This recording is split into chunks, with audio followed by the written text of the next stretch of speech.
My name's Marie. I'm a holistic health practitioner, and I'm here today to answer a question from Greg Giles.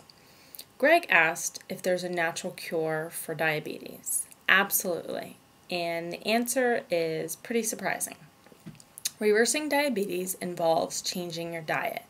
This means simply consuming 40 to 60% of your diet as raw fruits, vegetables, nuts, and seeds.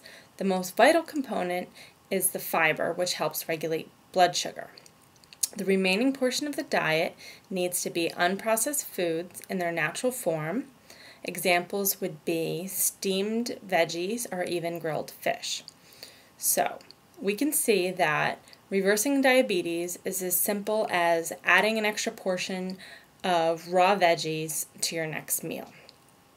If you need more tips and help to improve your health, you can head on over to Amazon.com and take a free look at my book, Beyond Food.